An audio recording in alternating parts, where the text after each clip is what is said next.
नमस्कार, मैं हूं संजय शर्मा। आप देख रहे हैं 4PM यूपी। योगी सरकार के बड़े करीबी मंत्री हैं, ताकतवर विधायक हैं। राजेश्वर सिंह बहुत लोकप्रिय विधायक हैं। अपने क्षेत्र में बड़ी क्रांति भी उन्होंने कर दी। ऊर्जा मंत्री के खिलाफ उन्होंने एक कड़ा लेटर लिखा जो सोशल मीडिया पे वायरल है। पूरे प्रदेश में बिजली की ऐसी की तैसी होकर रख दी है। अखिलेश यादव अपील कर रहे हैं, लाइनमैन से कुछ मत कहिए। बीजेपी सरकार की ये अधूरता है कि जिसकी वजह से ये हाल है। हाल तो देश का भी बड़ा बुरा है, राजनीति का भी बड़ा बुरा है। दैनिक भास्कर के राजनीतिक संपादक केपी मलिक के पास आपको लेके चलता हूं, सुनिए वो क्या कहते हैं। 4PM न्यूज नेटवर्क में बहुत बहुत स्वागत है केपी मलिक साहब आपका। ईरान ने तो चचा ट्रंप की बैंड बजा दी है। अमेरिका की राष्ट्रीय खुफिया निदेशक तुलसी गबार्ड ने इस्तीफा दे दिया है। अब आप कहेंगे कि तुलसी गबार्ड से हमें क्या मतलब, हमारा धर्मेंद्र प्रधान कब इस्तीफा देगा, तो भूल जाइए आप। ये काकरोच पार्टी ने मुसीबत पैदा कर रखी है। अब जो जनाक्रोश भड़क रहा है, जो नौजवान भड़क रहे हैं, उनसे हमारे छोटे साहब और बड़े साहब परेशान तो हैं। जनाक्रोश हर तरफ दिख रहा है। हमारे प्रदेश के ऊर्जा मंत्री जो मोदी जी के बड़े करीबी हैं, उन्होंने तो पूरी सरकार की बैंड बजा दी है। भारतीय जनता पार्टी के बहुत ताकतवर बड़े लोकप्रिय विधायक है राजेश्वर सिंह, योगी जी के बिल्कुल करीबी हैं, दिल्ली लॉबी के बड़े करीबी हैं, बहुत ताकतवर नेता है, नौजवान नेता है। और उसने वाकई में लखनऊ की राजनीति, उत्तर प्रदेश की राजनीति बदली है। उसने आज ऊर्जा मंत्री की रेल बना दी ऐसी चिट्ठी लिखकर। मुझे राजनीतिक हालात समझाइए, आपको बड़ा अनुभव है, बताइए क्या हालात है। संजय जी, बहुत बहुत धन्यवाद आपका आमंत्रित करने के लिए। हम लोग अमेरिका से लेके दिल्ली होते हुए, ईरान होते हुए, इजराइल होते हुए दिल्ली, और दिल्ली से लखनऊ की ओर यात्रा करेंगे। आप चिंता बिल्कुल मत करिए। देखिए, तुलसी गबार्ड जी ने इस्तीफा दिया है। अमेरिका में तो बहुत इस्तीफे पहले भी हो चुके हैं। ट्रंप के सलाहकारों के, ट्रंप की टीम के कई लोगों के इस्तीफे हो गए हैं, और इसमें कोई दो राय नहीं है। ये आप भी मानते हैं कि आज अमेरिका बैकफुट पे है।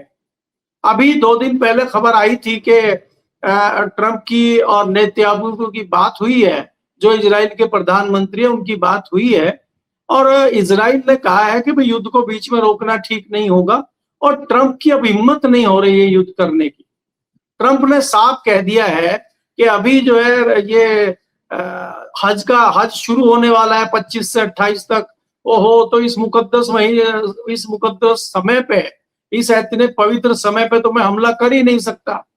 इधर ईरान ने ये कह दिया है कि हम पीछे हटने वाले नहीं हैं, क्योंकि हल्की सी धमकी अमेरिका ने दी थी कि भाई हम देखिए आपको वैसे अलाउ कर सकते हैं, लेकिन आपको परमाणु बम नहीं बनाना है, जो आपके पास यूरेनियम है वो हमें देना होगा। तो साफ कह दिया ईरान ने, अपनी धमकी अपने पास रखी। तो ये स्थिति तो अमेरिका की है। अब ईरान पीछे हटने वाला है नहीं। अब आप जब बात करते हैं दिल्ली की, दिल्ली में जिस प्रकार से हड़कंप चल रहा है, हमारे माननीय मोदी जी 5 देशों की यात्रा करके आए, और यात्रा पे जाने से पहले वो ज्ञान दे के गए थे हम सब आपको कि भाई सोना मत खरीदो, ज्यादा पेट्रोल खर्च मत करो, ज्यादा तेल मत खाओ, सारा कुछ करो। और वो कितना तेल बचा के आए हैं, कितनी सारी चीजें करके आए हैं। आते ही उन्होंने अपनी कैबिनेट की एक बड़ी सी मीटिंग करी, और हम अभी तक इंतजार कर रहे हैं कि उस मीटिंग ने क्या फैसला लिया। कैबिनेट की जो इतनी बड़ी मीटिंग हुई है, उसमें कौन से ऐसे ऐसे फैसले लिए गए जो मोदी सरकार बताना नहीं चाहती, लेकिन मंत्री बड़े गदगद हैं। मंत्री हंस रहे हैं, मंत्री ताली बजा रहे हैं, थाली बजा रहे हैं, खुश है। अरे भाई, हमें भी तो मौका दो, बताओ, हम लोग भी नाचे गाए, थाली बजाए। वो नहीं बता रहे। अब आप चलिए, अगर हम उत्तर प्रदेश के लखनऊ में चलते हैं, वहां पे आप देखते हैं कि आपके ऊर्जा मंत्री हैं, उनसे पिछले दिनों किसी ने कहा था कि साहब बिजली नहीं आ रही है और फैक्ट्रियां चल नहीं रही हैं, बिजली की कटौती बहुत ज्यादा हो रही है। तो उन्होंने सुना, और सुनने के बाद कहा जय श्री राम का नारा ऐसे लगवाया और गाड़ी में बैठ के चले गए। अब संजय जी, मैं आपके हालात बताता हूं। दुनिया में जो गर्मी पड़ रही है, उसमें 100 जो सिटीज है, 100 जो शहर हैं, उसकी जो सूची बनी है, उसमें 97 शहर भारत के हैं। तीन कोई दूसरे देश के शहर हैं जो गर्म हैं, वो भी आसपास के होंगे, उसमें एक आध पाकिस्तान का, बांग्लादेश का होगा। भारत के 97 शहर हैं। और हमारे जो मित्र हैं मोदी जी के, वो लगातार पेड़ों की कटाई कर रहे हैं। और अगर कोई सुप्रीम कोर्ट दूसरे कोर्ट में अर्जी लेके जाता है कि साहब पेड़ों की कटाई हो रही है, तो जस्टिस उसका क्या हाल करते हैं आपको पता है। एक याचिका आज ही खारिज हुई है।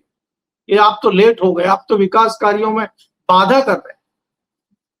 आप ये देखिए कि मैं लखनऊ पे खत्म करता हूं कि लखनऊ में भी जिस प्रकार से हमें लग रहा था कि वेस्ट बंगाल के चुनाव के बाद हालात ये हो जाएंगे कि योगी थोड़े डरे हुए लग रहे हैं और उत्तर प्रदेश पे भी जो है दिल्ली नेतृत्व जो है दबाव डाल के इस तरह की अपनी रणनीति बना लेगा, योगी जी को कोने में ले लेगा।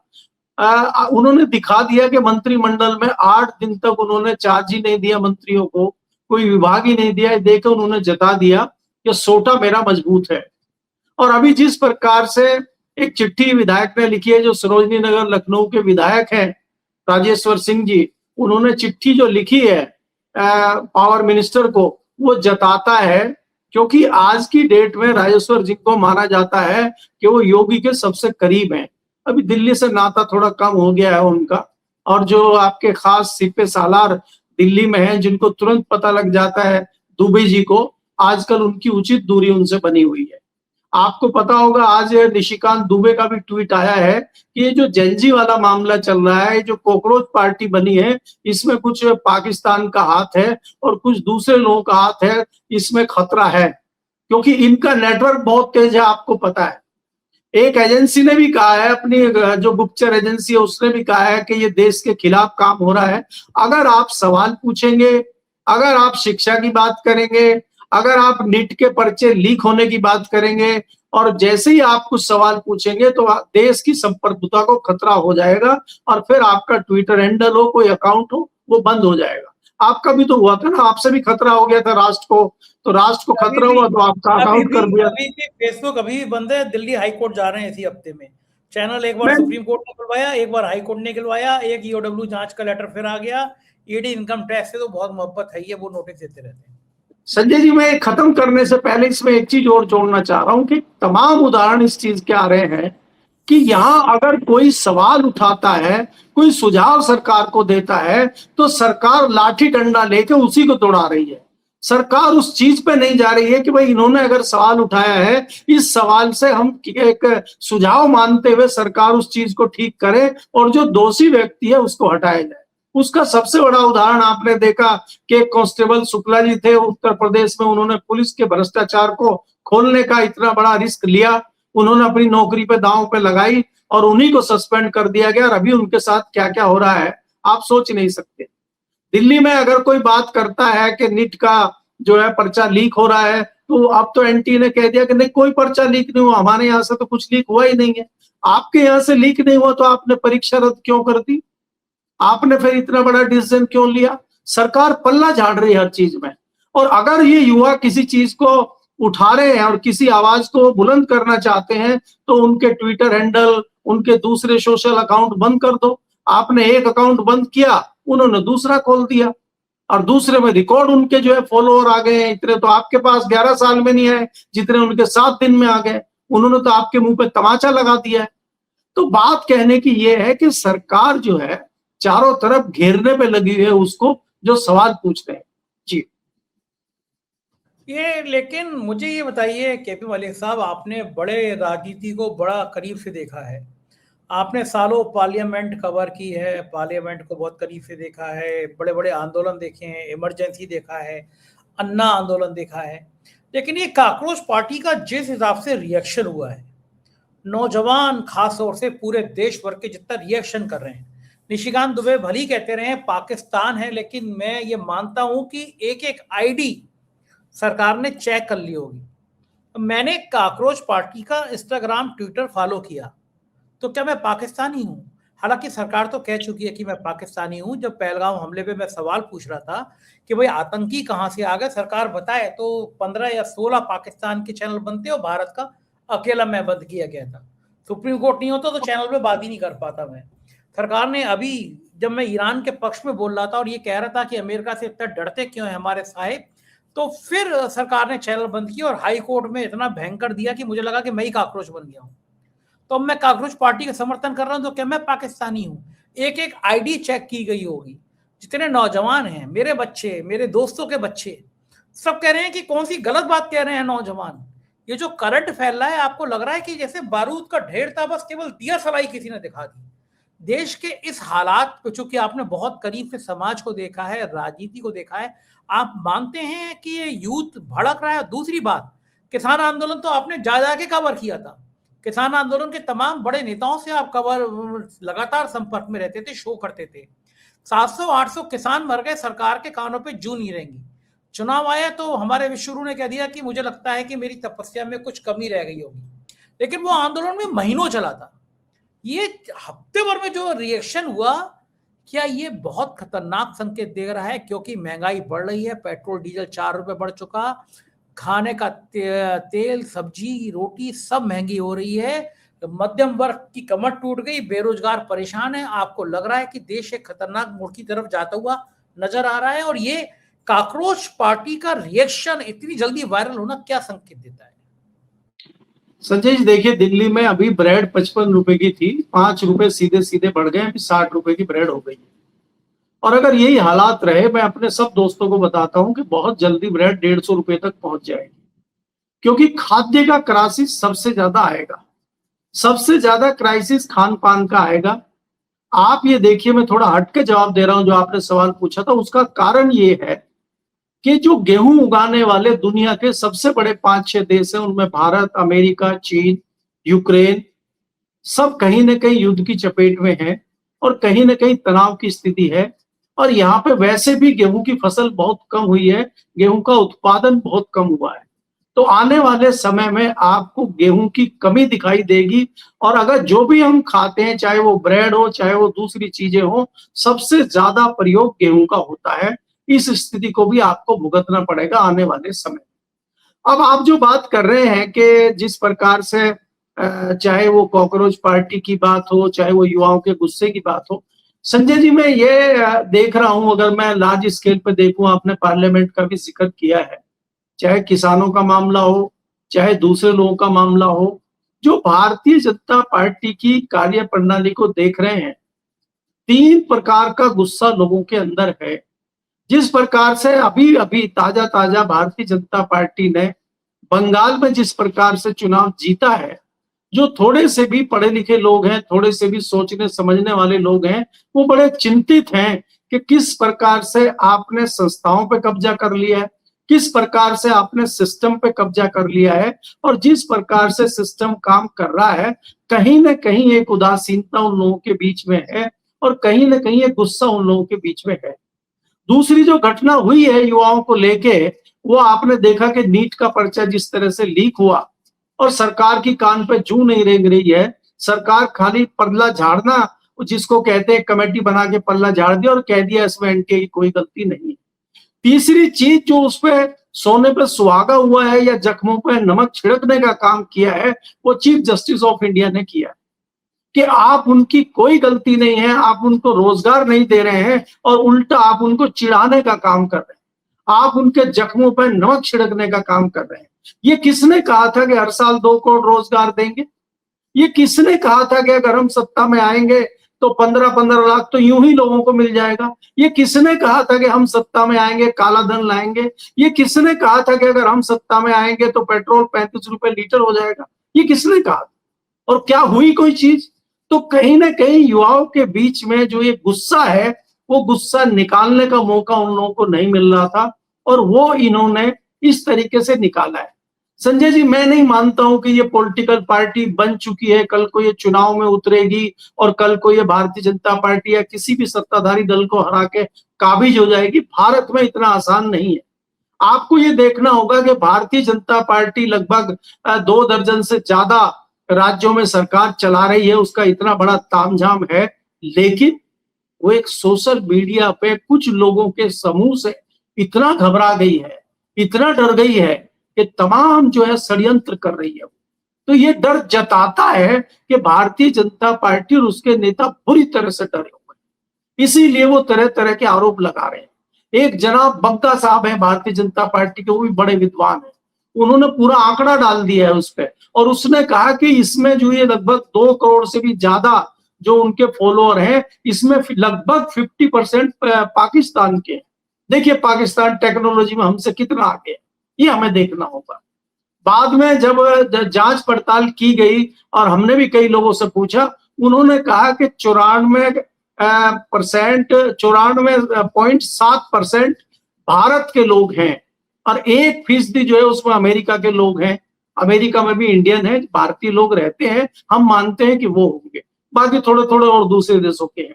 तो 95% लगभग भारतीय युवा इससे जुड़ा हुआ है और ये इनका रोष बाहर आ रहा है, ये इनका गुस्सा बाहर आ रहा है। जो ये अभिषेक दीपके हैं, इन्होंने प्लेटफॉर्म आपको दे दिया है कि इस पे अपनी बात रखिए, इस पे अपना विरोध जताइए। ये युवाओं को जब एक प्लेटफॉर्म मिला है तो उस प्लेटफॉर्म पे वो अपनी बात रखने की कोशिश कर रहे हैं, अपने गुस्सा जाहिर करने का काम कर रहे हैं। अभी हम ये मान के बैठ जाए कि पार्टी बन गई है, कल चुनाव में उतरेगी, लेकिन इससे हम ये पैमाना जरूर तय कर सकते हैं कि लोगों में जितना गुस्सा है, लोग जितने गुस्से में हैं, वो अपना गुस्सा इजहार कर रहे हैं। आप 11 साल में जितने व्यूअर और जितने सपोर्टर इकट्ठे नहीं कर पाए, वो इन्होंने 7 दिन में कर। कांग्रेस आपसे बड़ी पार्टी है, आपके जैसी पार्टी है, वो भी आपके आसपास ही है, लेकिन वो भी यहां तक नहीं पहुंच पाएगी। बाकी पार्टियों का तो छोड़ ही दीजिए। तो इसलिए मेरा कहना है कि ये जो माध्यम है और ये जो नई टेक्नोलॉजी है, युवा इसका प्रयोग करना जानता है, इसीलिए युवाओं से कहीं ना कहीं ये डरे हुए हैं कि कहीं इसका प्रयोग करके युवा आपको हिला न दे। इसीलिए इसको रोकने के लिए तमाम तामझाम कर रहे हैं। और ये भी हो सकता है कि इस अकाउंट को भी बंद कर दिया जाए, फिर वो तीसरा अकाउंट खोलें, फिर तीसरी चीज करें, क्योंकि सरकार कहीं ना कहीं डरी हुई मुझे दिखाई दे रही है। संजय जी, सरकार का डर बहुत अच्छा लगता है, इसलिए अच्छा लगता है कि सरकार को डरना चाहिए। जब देश के संसाधनों पर, देश के पैसे पर सिर्फ 5-4% लोगों का कब्जा हो जाए, जब अमीर होता जाए, जब गरीब और गरीब होता जाए, जब मध्यम वर्ग की कमर टूट रही हो, तो किसी को तो आगे आना ही पड़ेगा। भले वो चुनाव ना लड़े काकरोच पार्टी, भले वो ना मैदान में आए, लेकिन केपी मलिक साहब एक करंट तो पैदा कर दिया है इन लोगों ने। और ये जो आम आदमी की पीड़ा है, जो मध्यम वर्ग की पीड़ा है, अब ये सामने आने लगी। सरकार को लगता है कि केवल वो डंडे के डर से जो बोलेगा वो पाकिस्तानी है। हमारे प्रधानमंत्री जी ने कहा था पहलगाम हमले के बाद कि अगर देश पे कभी ऐसा हमला हुआ तो इसे युद्ध माना जाएगा देश के खिलाफ। तो ये वो सिर्फ वही थोड़ी ना होता है जिसमें गोलियां चलती हैं, जिसमें हथियार चलते हैं, ये भी एक साइबर वार है। अगर पाकिस्तान ने हमारे 2 करोड़ लोगों को भड़का लिया, जिसका भारतीय जनता पार्टी के सांसद खुद दावा कर रहे हैं, तो ये साइबर वार है। तो अब क्या प्रधानमंत्री जी से पूछा जाना चाहिए कि सर्जिकल स्ट्राइक कब होगी, ऑपरेशन सिंदूर कब होगा, क्योंकि तो वार है। अगर मैं नहीं कह रहा, बीजेपी के सांसद कह रहे हैं कि पाकिस्तान ने खड़ी कर दी है पार्टी, तो क्या ये सच है? देखिए संजय जी, आपने कई बार ये देखा होगा, जैसे पीछे नोएडा में मजदूरों का आंदोलन हुआ था और क्रांतिकारी यूपी के हमारे मंत्री थे, श्रम शक्ति मंत्री, उन्होंने कह दिया था कि इसमें पाकिस्तान का हाथ है। दिन में यह आंदोलन हुआ और शाम को उनका स्टेटमेंट आ गया था। तो इससे जाहिर है कि कितना नेटवर्क उनका तेज है, और उन्होंने पूरी जांच कर ली थी और उन्होंने पाया था कि इसमें पाकिस्तान का हाथ है। वो बात अलग है कि हमारे यहाँ 6-8 महीने पहले सीसीटीवी तमाम जो है पाकिस्तान बॉर्डर से लेकर दिल्ली तक लगा दिए गए थे, और हमारी ना सुरक्षा एजेंसियों को पता चला, ना गृह मंत्रालय को पता चला, ना रॉ को पता चला, ना आईपी को पता चला। वो बात अलग है, लेकिन हमारे मंत्री जी को पता लग गया था। आज भी बग्गा साहब को पता लग गया कि इसमें आधे से अधिक फॉलोअर पाकिस्तान के हैं। निशिकांत दुबे जी कह रहे हैं कि इसमें भारी लोगों का हाथ है। हमारे जो मुख्तार अब्बास नकवी साहब हैं वो अलग नज्म पढ़ रहे हैं, वो बता रहे हैं कि इसमें पाकिस्तान अगर इतना मजबूत देश है तो हम उससे कैसे लड़ाई लड़ पाएंगे? पाकिस्तान से हम इतने डरे हुए क्यों हैं? पाकिस्तान ही अगर सब कुछ है तो फिर हम क्या कर रहे हैं? हम पाकिस्तान से ही पहले भिड़ ले, पाकिस्तान से ही मोदी जी को निपटना चाहिए। मोदी जी ने तो युद्ध बंद कर दिया था ट्रंप के कहने से। अगर पाकिस्तान से इतना डर था आपको तो आपने लड़ाई खत्म क्यों नहीं की? ये पाकिस्तान के कंधे पर रख के बंदूक चला के बचना चाहते हैं। देखिए, ये युवाओं का गुस्सा है संजय जी, और ये गुस्सा युवाओं का बाहर आ रहा है। अगर सरकार इसको कहीं न कहीं अपनी गलती नहीं मानेगी, गलतियों को सुधारेगी नहीं।